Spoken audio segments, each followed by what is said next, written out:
Bienvenue à toutes et à tous à ce deuxième épisode de Comme à la maison. Très heureux de vous retrouver aujourd'hui. Je me présente, Jérémy Leith, je suis stratège marketing numérique chez Reflector Entertainment ainsi que président du conseil de diplômés de la faculté de communication de l'UQAM. Donc, ce conseil-là a pour but de vous inspirer, de souligner les exploits de nos diplômés, d'en faire connaître d'autres comme Camille avec nous aujourd'hui. Et évidemment, c'est un grand réseau de diplômés qui est là pour, évidemment, euh, grandir votre liste de contacts, évidemment, parce qu'en communication, les contacts sont très importants. Alors, Comme à la maison, c'est quoi? C'est une série d'entrevues avec des diplômés passionnés, des professionnels, évidemment, des communications, qui vont nous parler de sujets d'actualité qui leur est très cher. Et aujourd'hui, je suis en présence de Camille Tassé-Tétrault. Alors, bonjour Camille. Et bonjour, Jérémy, ça me fait plaisir d'être ici aujourd'hui. Et on va parler de gestion de réputation. Donc, vraiment, on est vraiment dans l'industrie des relations publiques. Sujet quand même assez très, très important et de plus en plus important dans les organisations, et c'est de ça qu'on parle aujourd'hui. Avant d'entrer dans le sujet, je vous présente Camille. Alors, premièrement, merci encore d'être avec nous. Tu es diplômée en 2014 du bac en communication. Et tu as même fait un certificat en gestion de la gastronomie. Alors, ça, j'aimerais ça qu'on en parle quand même, même si c'est pas dans le sujet. Mais principalement, tu es pigiste, donc travailleuse autonome, spécialiste en relations publiques et communication stratégique. Tu es aussi spécialiste du développement et des partenariats, encore une fois très important dans ce domaine-là. Mais au final, tu cumules 10 ans d'expérience en relations publiques et communication stratégique pour de grandes entreprises comme la Société canadienne de la sclérose en plaques, l'Obla, Good Food notamment. Alors, tu es experte en relations avec les médias, en gestion de crise et stratégie de représentation. Voilà. Donc, Oui, ça fait c'est un bon beaucoup. résumé, tout à fait. Donc, tout ça, ouais, évidemment, tu es experte dans ce domaine-là et on parle de l'importance des relations publiques en gestion de réputation. Alors, qu'est-ce qu'une réputation? Je pense que les gens qui nous regardent aujourd'hui, vous connaissez évidemment les scandales qui se sont passés dans les dernières années, notamment le mouvement MeToo. Comme la COVID, il y a eu une deuxième vague cet été. On a eu plusieurs noms, plusieurs personnalités publiques qui en ont fait évidemment partie. Mais la réputation, ce n'est pas seulement ce sujet-là. Donc, ça peut être aussi fraude, ça peut être un paquet de sujets qui peuvent évidemment entacher la réputation de personnalités publiques, mais aussi de personnes dans les organisations. Alors, ma première question, comment définirais-tu ce qu'est avoir une bonne réputation? Écoute, je te dirais que selon moi, avoir une bonne réputation, c'est surtout avoir la réputation qu'on souhaite avoir. Donc vraiment, tu sais, autant pour une personnalité publique que pour une organisation, il y a tout le temps des choses qu'on veut mettre de l'avant. On veut être perçu d'une certaine façon par le public. Donc, c'est vraiment de s'assurer que, tu sais, la gestion de notre réputation est faite dans ce sens-là. Donc, elle est faite vraiment pour que le public nous perçoit comme on souhaite être perçu, mais aussi que le public nous perçoit comme qui on est vraiment. Donc, je pense qu'on peut tous dire qu'on est toujours un peu tanné de dire ah, cette personne est donc authentique, on aime l'authenticité et tout ça. Mais je pense que c'est vraiment ce qui est super important au niveau de la gestion de réputation. Donc, s'assurer que ce qu'on montre, c'est quelque chose qu'on est vraiment, c'est quelque chose qui nous tient vraiment à cœur, donc que ça nous représente dans toutes les actions qu'on fait au quotidien, autant en tant qu'organisation qu'en tant que personnalité publique, pour que justement, avec les années, avec le temps, il y ait une cohérence là, qui s'inscrit là, dans les actions et dans les mots qu'on fait là, au quotidien. Donc, la gestion de réputation, c'est pas seulement être réactif à une situation de crise, c'est aussi la proactivité. Exactement. Donc, c'est vraiment, tu sais, on pense tout le temps qu'une gestion de réputation, c'est au moment qu'il arrive une crise, il y a un problème qui se passe au sein d'une organisation. Là, tout le monde doit se mettre en mode réaction, gérer le problème, l'adresser auprès des publics là, qui nous font confiance depuis tellement d'années. Mais ça gère bien avant ça. Donc, tu sais, c'est vraiment s'assurer de mettre de l'avant nos bons coups en tout temps, d'avoir une relation de transparence avec nos publics aussi. Puis quand il y a une crise, quand il y a un moins bon coup là, qui est porté à notre attention, qui nous atteint personnellement, ben c'est pouvoir un peu utiliser tout ce qu'on a mis de l'avant avant, toute la réputation positive qu'on s'est bâtie pour être en mesure de minimiser les impacts de cette crise-là, finalement, là, qui se passe présentement. Donc, la gestion de réputation s'insère quand même dans le domaine des relations publiques. Donc, pour les gens qui nous regardent en ce moment, peux-tu nous définir un peu qu'est-ce que les relations publiques dans les organisations, à quoi ça consiste? Oui, bien, les relations publiques, je dirais que c'est quand même très large. Donc, autant, je pense qu'un des volets principaux des relations publiques va être tout ce qui est les relations avec les médias, les relations de presse. Donc, vraiment, les personnes aux relations publiques, peu importe le niveau qui sont dans l'organisation, ça va être vraiment d'adresser chacune des demandes médias là, qui arrivent au sein de l'organisation. Donc, de répondre, donc vraiment d'avoir un rôle de porte-parole pour cette organisation-là. Donc, c'est bien livrer les messages, autant des gens au sein de l'organisation, autant que des messages de la haute direction, pour s'assurer que notre réputation est mise de l'avant de façon positive. Puis c'est également de souligner au quotidien les bons coups que l'organisation fait justement pour conserver une réputation là, qui est positive. Donc, mettre de l'avant dans les médias certaines nouvelles, que ce soit de l'engagement social, de la responsabilité sociale. Donc, tous les nouveaux projets là, qui peuvent nous faire rayonner auprès des médias, c'est vraiment d'en faire la promotion auprès d'un réseau donné.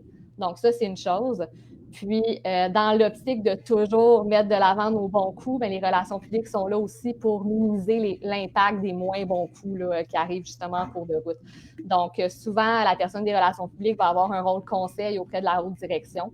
Justement, au moment qu'une crise arrive, que ce soit dans les médias ou même sur les médias sociaux, ça va être la personne aux relations publiques qui va être interpellée avant tout pour former ce qu'on appelle une cellule de crise là, au sein de l'organisation. Donc, vraiment, avec les personnes concernées là, dans l'organisation, s'assurer qu'on répond au message de la bonne façon, qu'on adresse la problématique dans un angle aussi qui nous avantage, qu'on n'omet pas d'informations importantes, qu'on continue d'être transparent avec notre public. Donc, on va être un peu pris à titre de conseiller là, à ce niveau-là pour s'assurer qu'il n'y a pas de faux pas qui est fait dans le message qu'on délivre post-crise. Donc, j'imagine que vous êtes vraiment proche de la direction, les gens travaillent vraiment de près avec la haute direction, finalement. Oui, tout à fait. Donc, c'est vraiment au quotidien là, le rôle qu'on a auprès de la haute direction parce que, évidemment, quand on reçoit une demande média qui arrive de notre côté, on doit s'assurer que les messages qui sont délivrés sont alignés avec les messages que la haute direction veut délivrer également. Puis, autant souvent la personne aux relations publiques va délivrer elle-même le message auprès d'un média. Donc, souvent, cette personne-là va faire des entrevues. Mais cette personne-là va également former des porte-paroles au sein de l'organisation ou des personnes de la haute direction qui, eux, agissent comme ambassadeurs de l'organisation même pour s'assurer justement que la livraison des messages a été convenablement, puis que ces porte-paroles-là représentent bien l'organisation là, dans ce qu'elle a délivré. Puis les porte-paroles, est-ce que toi, tu es porte-parole, par exemple? Est-ce que tu as déjà agi à titre de porte-parole? Oui, donc moi, quand j'étais chez Loblaw, donc c'était vraiment moi qui étais spécialiste des relations publiques pour toute la division du Québec. Donc vraiment, tout ce qui était demande média, tout ce qui était demande de représentation.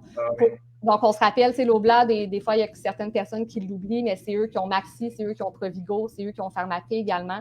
Donc, c'est quand même une grande organisation au Québec. Donc, c'était vraiment moi qui s'occupais de tout ce qui était la gestion là, au quotidien des relations publiques, puis qui s'assurait aussi de gérer toute la crise. Donc, on peut dire, on a tous entendu parler du cartel du pain, qui a été une grosse problématique dans les dernières années. Donc, à ce moment-là, c'est vraiment les personnes aux relations publiques qui s'assurent de désamorcer cette crise-là de la bonne façon, puis qui va au bat, si je peux dire, là, vraiment là, pour s'assurer qu'on a une gestion de réputation qui en sort pas trop amoché, vraiment, mais qu'on est capable de le tourner assez positivement et d'aller chercher quelque chose qui nous magane pas trop dans le processus. Là. Ils vont au bat ou à la baguette de pain. C'est ça, c'est ça. On aime dire, il faut pas avoir peur, faut avoir une bonne gestion du stress, puis faut pas avoir peur d'aller en avant, de délivrer des messages, faut être un bon orateur pour être en relation publique parce que souvent, ça se fait super rapidement. C'est une entrevue média qui est dans 15 minutes, prépare tes messages clés, let's go, vas-y. Puis souvent dans des organisations, il y a des personnes de la haute direction qui pourraient le faire, qui pourraient prendre ce rôle-là, mais qui sont peut-être pas nécessairement à l'aise de le prendre ou qui souhaitent pas le prendre, ou ça leur amène un stress puis une pression qu'ils souhaitent pas tenir au quotidien. Donc souvent, c'est balayé, si je peux dire, dans la cour des relations publiques. Donc, il faut être prêt à ça. Il faut que ça soit un rôle qu'on est prêt à prendre au sein d'une organisation quand on choisit ce cheminement-là. Puis j'imagine qu'avec le numérique, avec les médias sociaux, ça va changer considérablement les stratégies, justement, de réputation. Oui, totalement. Écoutez, on peut dire que, juste en 10 ans, moi, j'ai vraiment vu la différence, là, autant au début autant au début des années 2000, 2010 à 2020, tu as vraiment vu la progression. Donc, avant, les organisations avaient vraiment un meilleur contrôle de leur réputation, puis un contrôle de l'information aussi qu'ils souhaitaient délivrer au public. Donc, il y avait les médias traditionnels, il y avait pas mal juste les journaux, la télé, la radio. C'était tout le temps des journalistes, c'était des gens qui étaient déjà souvent dans les réseaux de l'organisation, qui délivraient des messages que l'organisation souhaitait délivrer. Donc, bien souvent, c'était simplement un communiqué de presse qu'on envoyait, on faisait des suivis avec les médias, on s'assurait que notre information soit mise de l'avant. Tandis que maintenant, avec les réseaux sociaux, c'est vraiment une veille au quotidien, là. Donc, l'organisation doit avoir surtout quand on parle de grandes organisations, ils ont souvent des gens à l'interne qui font une veille médiatique de tout ce qui se passe, que ce soit Facebook, Instagram, LinkedIn, parce qu'un simple commentaire d'un utilisateur sur la performance de l'organisation ou sur un mauvais service qu'il a reçu ou un mauvais produit, ça peut dégénérer super rapidement. Ça fait en sorte que l'organisation doit intervenir. Ça fait partie de la gestion de réputation. Donc, tous ces nouveaux médias-là qui se sont greffés aux médias traditionnels amènent une toute autre façon de fonctionner. C'est fascinant. Et pour les gens qui nous regardent en ce moment, n'hésitez pas à poser vos questions en commentaire. On va pouvoir répondre en direct. J'aimerais qu'on revienne un peu sur les types de réputation qu'on peut gérer. Je pense que quand on pense à gestion de réputation, on pense à scandale, on pense à personnalité publique, on pense à l'affaire Weinstein, par exemple. Qui a recours à la gestion de réputation à des firmes de relations publiques? Est-ce que c'est seulement les personnalités publiques? C'est les personnalités publiques, beaucoup, puis c'est de plus en plus les hauts dirigeants des organisations aussi. Donc, on le sait avec tout ce qui s'est passé aussi dans la vague MeToo, mais dans d'autres contextes aussi dans les dernières années. De plus en plus, quand on représente une organisation, faut faire attention à tout ce qu'on dévoile dans les médias, puis dans nos médias sociaux personnels aussi au quotidien, parce que le public associe cette personne-là à l'organisation spécifiquement aussi. Donc, oui, c'est super important pour une organisation, pour les personnalités publiques aussi, mais juste n'importe quel employé au sein d'une organisation qui a un rôle d'assez haut niveau, qui a un rôle d'importance, c'est super important d'être prudent dans ce qu'on dit, dans ce qu'on véhicule, parce qu'on est au quotidien un ambassadeur de l'organisation. Donc, facilement, le public nous associe à ça, puis il faut s'assurer qu'on soit capable d'expliquer nos comportements, d'expliquer nos actions, d'expliquer nos mots dans un contexte de gestion de réputation aussi. Donc, de plus en plus, on le voit que les dirigeants, il y aurait parfois besoin de 2-3 trucs sur comment gérer leurs médias sociaux convenablement, là. Donc, c'est vraiment un travail à faire, là. Ça peut facilement dégénérer, ça peut amener du tort à l'organisation, mais ça peut surtout amener du tort à l'individu qui ne réalise pas dès le départ la portée des mots et des publications qu'il fait. Puis ça l'amène, ça peut rapidement dégénérer puis amener à la perte d'emploi aussi carrément là, de cet individu-là. Là. Donc, il y a toujours une prudence à avoir. Et là, on a déjà une question. Alors, ça va comme suit. Alors, une question de Lauriane. Avez-vous des trucs, des conseils pour l'après-crise? Donc, quoi faire comme type de publicité ou pour garder une bonne réputation? Ouais. Bon, au niveau de l'après, je n'appellerais pas ça publicité parce qu'il faut quand même être assez prudent dans le sens, il y a souvent eu des organisations, il y a un scandale, il y a quelque chose qui se passe, il y a eu par exemple une fraude financière. Puis là, 2 jours après, l'organisation sort un communiqué comme quoi ils ont fait un don de 25 000 pour telle fondation. Puis le public, à un moment donné, il n'est pas stupide non plus. Il est capable de faire le lien avec ces 2 actions-là puis de dire, OK, mais l'organisation, elle le fait juste pour garder une bonne réputation, puis elle le fait juste pour pallier à la crise qu'il y a eu il y a 2 jours. Donc, il ne faut pas vraiment faire de publicité. Il faut vraiment continuer de garder une cohérence. Il faut continuer d'être transparent. Donc, je pense que ce qui est toujours super important à faire, c'est d'être vraiment transparent puis de s'excuser. Dire à notre public qu'on est désolé si l'action qui a été posée, si le scandale qui a eu lieu a reflété d'une mauvaise façon ce que l'organisation voulait vraiment envoyer comme message. Qu'on s'assure à l'interne de travailler pour qu'une telle situation ne se reproduise plus, puis qu'on va mettre des actions concrètes en place dans nos plans stratégiques au développement pour s'assurer qu'une situation-là ne se produise plus. Puis, vraiment dans le temps, rebâtir une réputation, ça peut être très, très long. Là. Ça peut prendre 1 an, ça peut prendre 2 ans, ça peut prendre des années, ça ne peut jamais se rebâtir. Mais ce qui est super important, c'est que toutes les petites actions qu'on sème au quotidien, puis tout ce qu'on continue de faire comme organisation, on ait toujours cette crise-là en tête, puis qu'on le fasse toujours en toute transparence dans l'objectif de s'améliorer, puis de faire en sorte que cette situation-là ne se reproduise plus. Fait que c'est vraiment de tout mettre nos communications, puis tout mettre nos messages ensemble alignés avec cet objectif-là qu'on a de passer au travers. Sûrement que ma réponse n'aide pas tant que ça, là, mais il n'y a pas de bonne réponse à ça. Là. Ben non, c'est difficile, mais si je résume quand même, je pense que les mots-clés, de toute façon, depuis le début, c'est la transparence, c'est l'authenticité. Évidemment, l'authenticité vient aussi souvent avec la transparence. C'est 2 concepts complètement différents. Et la publicité, non, évidemment pas. Il ne faut pas aller dans la publicité ou la promotion de bonnes actions le lendemain d'une crise, on s'entend. Le temps est important aussi dans ce genre de situation-là. Oui. Donc, merci beaucoup, Lauriane. Et là, j'imagine, c'est quoi la grande différence aussi? Puis là, je reviens un peu avec l'ère du numérique. Aujourd'hui, en 2020, médias sociaux, évidemment. Dans les années 80, il y a 50 ans, il y avait encore des scandales. C'est pas nouveau, là. Donc, il y a toujours eu des scandales. C'est quoi la grande différence entre nos 2 époques? Je dirais vraiment que c'est la désinformation, c'est beaucoup installé, puis je pense que c'est un problème qu'on a énormément là, au point de vue des relations publiques. En 1980, il y avait un article de journal qui paraissait, c'était un journaliste qui l'avait écrit, comme quoi il s'est passé une fraude ou il s'est passé quoi que ce soit qui met en péril, si on veut, la réputation d'une organisation.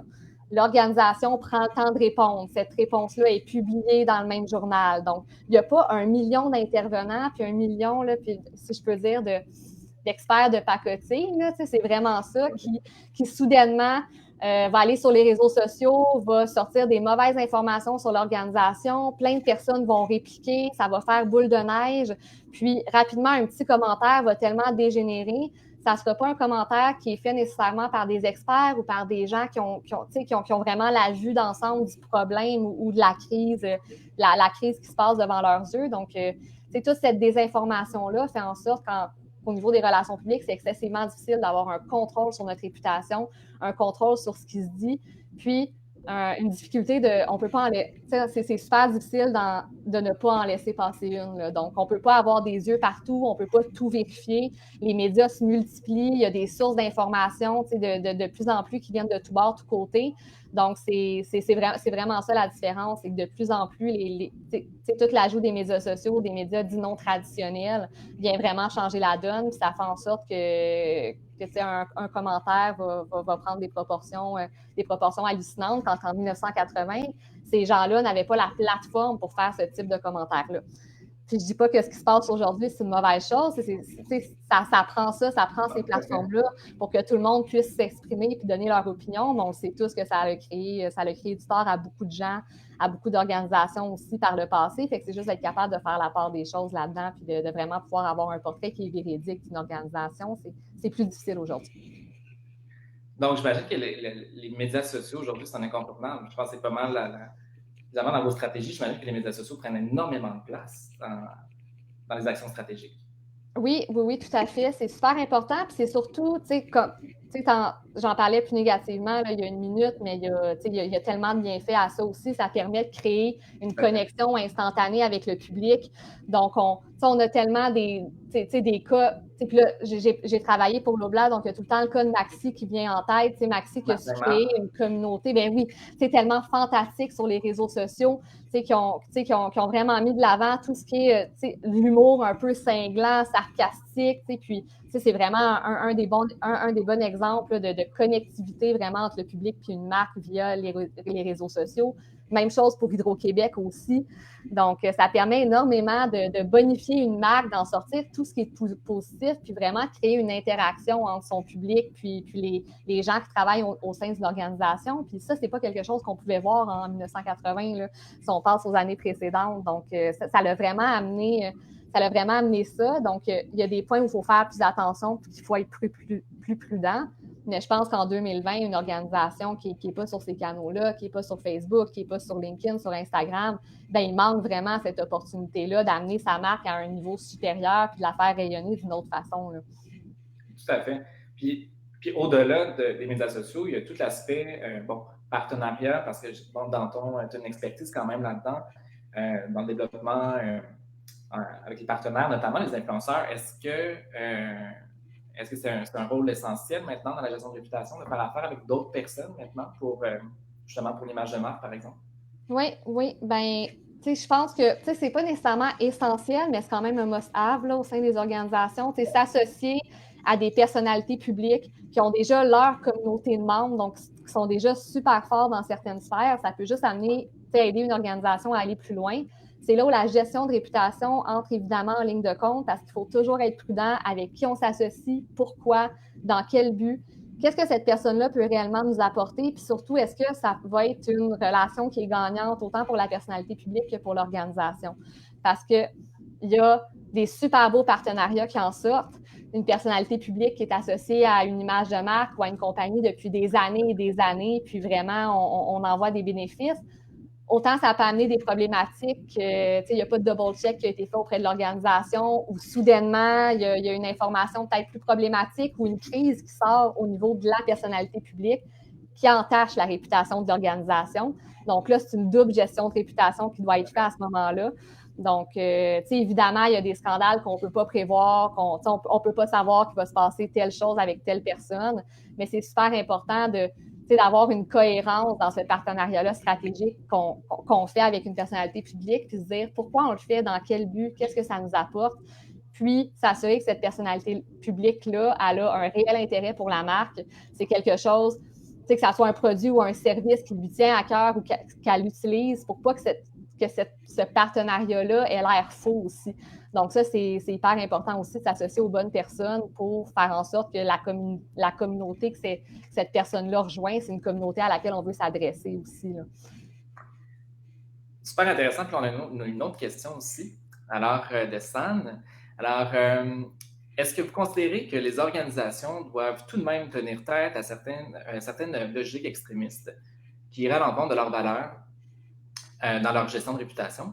Donc, les excuses ont bonne presse dans l'opinion publique, mais j'imagine qu'il y a une certaine limite pour ne pas tomber dans l'hyperprudence, donc l'autocensure. Oui, bien, tu sais, oui, les excuses ont bonne presse, mais les excuses ont bonne presse quand ils sont sincères. Puis je pense qu'on l'a vu dans ce qui s'est passé récemment. Puis là, je refais un lien avec le mouvement MeToo, avec certaines personnalités publiques qui ont sorti des excuses, qui ont l'air d'être brandées relations publiques aussi. Donc ça, c'est quand même super important. Tu sais, les relations publiques sont là pour apporter un soutien, pour apporter un rôle conseil à la personnalité publique ou à l'organisation.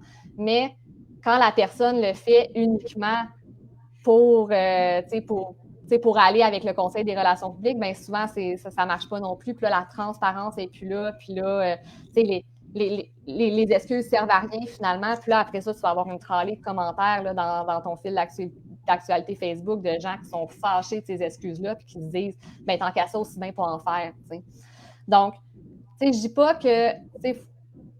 je pense qu'il faut être prudent dans le sens, des fois, c'est toujours bon de s'excuser, mais des fois, c'est bon aussi de prendre un mouvement de recul. C'est correct pour une organisation ou une personnalité publique d'écrire un message comme quoi ils sont conscients de la situation qui se passe en ce moment, ils ont besoin de temps pour y réfléchir, pour l'adresser convenablement, puis qu'ils vont leur revenir dans les prochains jours.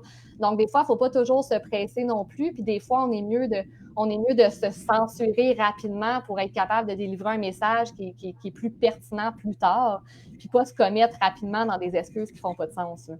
Tout à fait. Puis parlons-en d'exemple. On parle merci beaucoup pour la question, Sam. Alors, parlons d'exemples, justement, reliés à MeToo et ces fameux messages-là, par exemple. On les a vus, là, tout le monde les a vus dans les dernières semaines. Il y en a un très, très récent d'une personnalité publique très connue du public. Ça se passe sur Instagram, dans les stories. C'est des excuses, c'est une promesse de retour. J'ai l'impression que les gens commencent à être un peu tannés de ce genre de message-là. C'est des stratégies qui commencent à ne plus fonctionner, finalement. Oui, ben, oui, les gens commencent à être tannés, mais on dirait que, tu sais, des fois, il n'y a juste pas de bonne façon de faire les choses, puis il faut juste choisir la façon qui nous convient à nous aussi, puis la façon qui est cohérente aussi avec qui on est en tant que personnalité publique. Donc, tu sais, que je parlais tout à l'heure que c'est important de travailler sur sa réputation, puis d'être transparent dès le départ, pour après ça, quand il y a une crise qui arrive, être capable de la désamorcer un peu de cette façon-là. Mais quand on a une personnalité publique, que ça fait des années qu'elle nous expose à sa vie de tous les jours, que ça soit avec ses projets personnels, ses projets professionnels, puis que la barrière n'est pas là, entre la vie personnelle de la personnalité et son public, bien, soudainement, quand la crise arrive, cette personne-là ne peut pas disparaître là, soudainement, effacer tous ses comptes, puis pas revenir à son public. Donc ça, c'est quelque chose qu'on ne doit pas faire et qui ne se fait pas parce que ce qu'on a travaillé en tant que réputation, c'est d'avoir une transparence, d'avoir une connexion, une interactivité avec son public.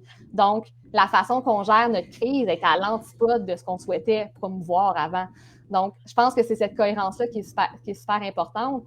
Puis certainement qu'on fait des excuses ou on revient plus tard, il y a toujours des gens qui ne vont pas être contents, qui vont trouver une façon de dire bon, ben c'est pas la bonne façon de faire les choses, elle aurait dû dire ça, elle aurait dû faire ça de telle façon.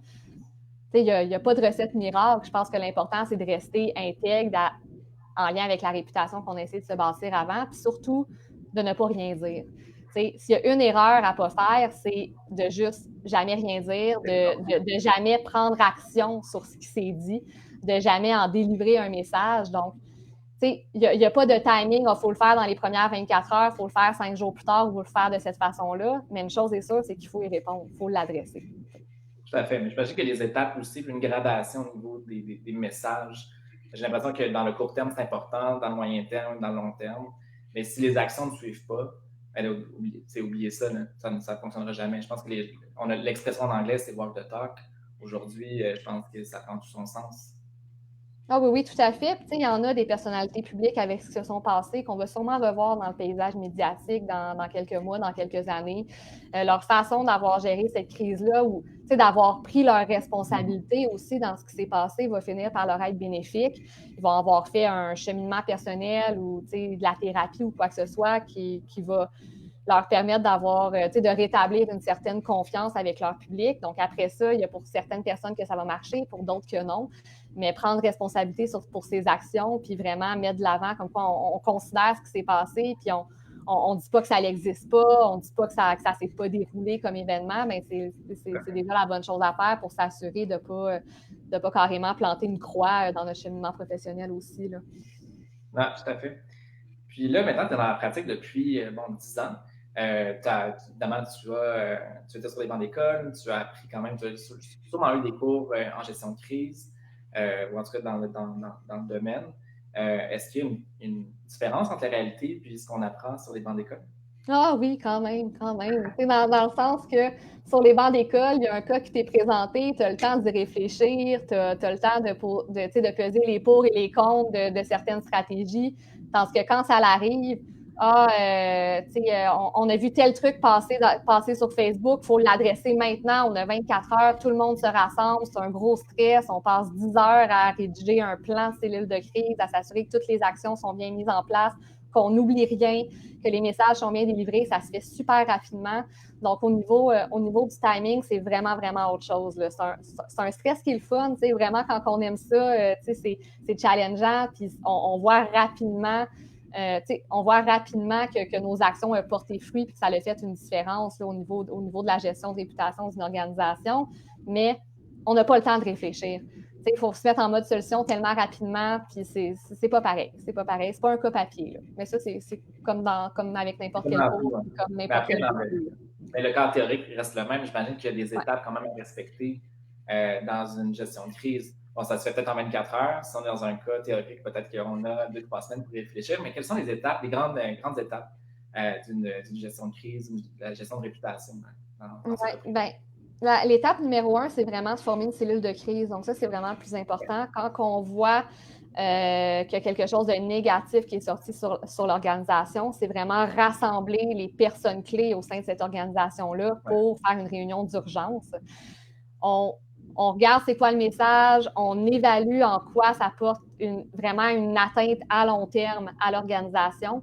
Puis, c'est après ça, le diviser en étapes, si on veut. Donc, on a vraiment la rencontre d'urgence. Après ça, il faut se dire, OK, il y a ça, comment qu'on l'adresse, on s'excuse, à quel moment, dans quelles circonstances, qui s'excuse, pourquoi. Donc, vraiment dresser tous ces points-là.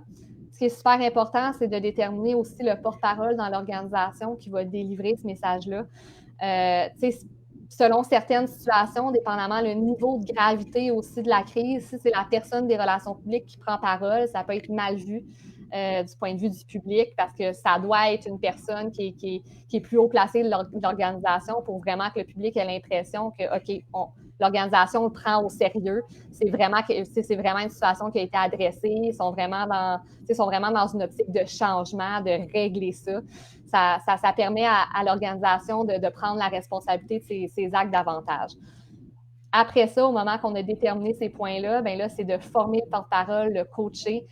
Qu'est-ce qui est tout le temps impératif d'avoir, c'est un Q&A. Donc, c'est vraiment une question-réponse sur, c'est quoi les messages clés qu'on doit livrer, puis c'est quoi les questions qu'on risque de se faire poser en lien avec ces messages-là, puis comment qu'on y répond.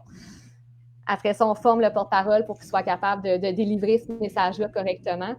Puis après ça, on fonce, là, on y va. Donc, souvent quelque chose, que ça soit sur les médias sociaux, que ça soit dans les médias traditionnels, c'est prendre de l'avant pour nous-mêmes contacter la personne qui a sorti cet enjeu-là ou cette crise-là pour être proactif, puis nous-mêmes faire la demande de l'adresser publiquement de notre côté, puis d'y répondre.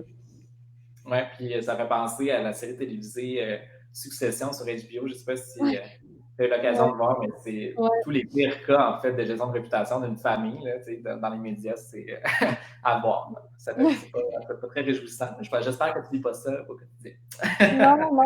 Non. Et le temps file déjà, ça avait déjà... Ah, ben, on a une question avant de Lauriane. Donc, dernière question, puis après, on va parler de ton parcours à l'UQAM. Donc, j'essaie de lire là, ici, là, c'est quand même petit. Alors, quand on parle de relations publiques, on parle toujours de conférences de presse, de communiqués, mais est-ce qu'on peut faire d'autres, en faire d'autres dans une gestion de réputation? Ah oui, on peut tellement faire plein de choses. Donc oui, souvent, le classique, c'est comme je le disais plus tôt, c'est d'avoir, c'est sortir un communiqué, délivrer une nouvelle, puis après ça, en faire parler dans les médias ou espérer que les médias en parlent pour faire rayonner un de nos bons coups là, au sein d'une organisation.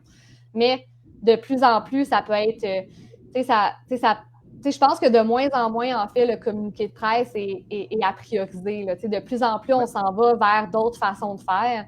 Donc, on y va avec autant les exclusivités qu'on peut proposer aux journalistes et des journalistes qui peuvent venir voir à l'interne, au sein même de l'organisation, une nouvelle action qu'on a mis en place, un événement qu'on fait, que ce soit au niveau de l'engagement social ou du développement durable. Donc, vraiment offrir une expérience qui est plus immersive. Autant au niveau des actions qu'on fait qu'au niveau des produits qu'on lance. Donc, de plus en plus, on souhaite amener les publics, amener les médias chez nous versus ce qu'ils voient simplement en lisant un article ou en le vivant à l'externe. Donc, souvent, ces organisations-là qui sont proactives dans leur façon de délivrer la nouvelle, qu'ils font autant sur leur plateforme de réseaux sociaux, qu'ils font par des lancements qui sont innovants. Donc, on a vu plein de choses. On a vu le lancement d'une nouvelle bière au Parc Maisonneuve sous un chapiteau avec tous les journalistes qui viennent. Il y a tellement plein de façons de faire maintenant qui vont de toute façon être beaucoup plus efficaces qu'un communiqué de presse qu'on délivre. Là, donc, qui va amener ça va vraiment enlever la barrière entre le public et l'organisation puis les médias aussi, puis ça va faire en sorte que tout le monde est ensemble pour vivre une nouvelle puis vivre un moment qui se partage. Donc, normalement, ce qui en sort aussi, médiatiquement parlant, est plus positif puis a moins l'air d'être brandé publicité. Là. Exactement. Mais c'est des grandes tendances. Hein? Mais on s'entend que la conférence de presse, on va le voir plus souvent en politique. Là. Par exemple, évidemment, avec la COVID, des conférences de presse, tout le monde en voit quotidiennement. Mais quand on parle plus de marque, là, c'est très différent. Là. Puis c'est vrai que ça devient de plus en plus désuet. Même dans notre industrie, là, je travaille dans l'industrie du divertissement. On est moins dans... Oui, les communiqués de presse, c'est important. Bon, quelqu'un m'appelle. Je vais gérer ma crise. Voilà. Donc oui, les communiqués de presse, c'est important, mais c'est vraiment l'écosystème, c'est tout le stunt que tu peux faire autour d'un lancement, par exemple, comme tu l'as mentionné. Mm-hmm. Alors, merci beaucoup pour ta question, Lauriane. Pour finir, parlons de tes études en communication. Donc, tu sais, les gens qui ont aimé l'entrevue par rapport aux relations publiques, sachez que le cours, évidemment, relations publiques, le programme relations publiques est disponible à l'UQAM, et c'est le cours que j'ai fait aussi. Maintenant, je me suis plus spécialisé plus en marketing, mais sachez que c'est un bac formidable où on apprend un tas de choses ultra intéressantes, notamment sur les organisations, la communication, la gestion de crise aussi. Alors, toi, tu as décidé de faire une majeure et un certificat plutôt que le programme baccalauréat. Alors, c'est quoi la différence et pourquoi tu as décidé de faire ce cheminement-là?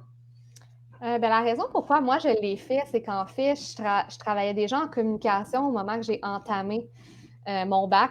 Donc, c'était vraiment, je l'ai vraiment fait. En fait, j'ai fait un certificat en gastronomie parce que je savais dès le départ que je voulais m'en aller en communication, mais spécialisée dans le domaine alimentaire parce que c'est la bouffe qui me fait triper depuis toujours.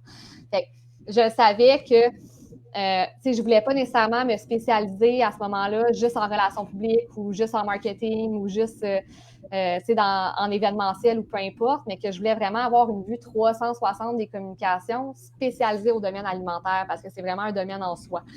Fait que je me suis dit qu'en prenant ce parcours-là versus un bac qui est plus traditionnel, mais ça allait me permettre d'aller chercher une expertise dans l'alimentation plus rapidement, d'être capable de vraiment me spécialiser puis d'aller me distinguer un peu parce qu'on sait que dans les communications, il y a 1 million de cheminements, mais en ce moment, c'est difficile pour un diplômé ou pour un candidat de se différencier par rapport à un autre. Moi, c'est vraiment la façon de faire que j'ai priorisée pour justement être capable d'aller chercher ce facteur différenciateur-là. Tout à fait. Et qu'est-ce que tu retiens le plus de tes années à l'UQAM? Tes souvenirs? C'est vraiment les gens. Ça a l'air plate à dire. Ce n'est pas le cours de relations de presse 102.4, mais c'est vraiment les gens avec qui tu travailles. C'est vraiment, tu te crées un réseau qui est tellement fort. Puis les communications en soi, c'est des gens avec qui on est des gens qui sont super sociables, on aime avoir du plaisir, on est souvent des gens qui parlent fort, qui sont dynamiques, qui ont du fun ensemble. Fait que ça crée tellement des beaux liens puis une connexion qui est quand même assez rapide avec les gens avec qui tu fais ton bac. Puis c'est un réseau qui te suit dans le temps aussi. Donc, ça te permet de développer dans le futur, surtout en étant travailleuse autonome, des belles collaborations dans le futur pour des contrats qui popent d'un côté comme de l'autre. Ces réseaux-là finissent par se retrouver. On finit tous par collaborer ensemble d'une certaine façon. Donc, je pense que c'est vraiment les liens forts qu'on crée avec ces gens-là durant notre parcours qui font vraiment une différence, là, qui nous aident énormément aussi là, dans notre carrière par la suite. Mais je partage ton point là-dessus, c'est vrai. C'est les gens, en fait. Les connexions, c'est tellement important. Mais c'est pas moi qui le dis, hein, c'est Camille. Oui, mais surtout maintenant, on se rend compte maintenant que c'est le fun en maudit de voir des gens en personne. Là. Fait que là, on fait comme à la maison dans notre foyer, là, mais on s'en rend compte encore plus aujourd'hui avec tout le monde qui font leur bac à distance aussi, à quel point c'est important avec qui tu le fais. Et on pense beaucoup à eux aussi, ça ne doit pas être évident. Ouais. Comme vous l'avez pu le constater, je répète, alors comme vous avez pu le constater, Camille a fait un certificat, mais aussi un cheminement qui n'est pas particulier, donc ce n'est pas le baccalauréat en relations publiques, donc il y a plusieurs façons de se tailler une place en communication. Donc il y a des programmes, des certificats, des baccalauréats, il y a quand même je pense qu'il y a 12 programmes au total. 7 concentrations, un doctorat, une trentaine de majeurs, des certificats, des programmes courts, des concentrations. Donc, c'est très, très riche, la faculté de communication. Si vous avez des questions encore, n'hésitez pas à les ajouter en commentaire. On va pouvoir répondre plus tard. Puis, on se retrouve pour un prochain Comme à la maison. Merci beaucoup, Camille. super intéressant. Puis on se retrouve, on se recroise virtuellement sur LinkedIn et sur les médias sociaux. Bien, certainement, ça me fait super plaisir d'échanger avec toi puis avec vous. Là, merci pour l'invitation. Ça me fait plaisir. Au revoir.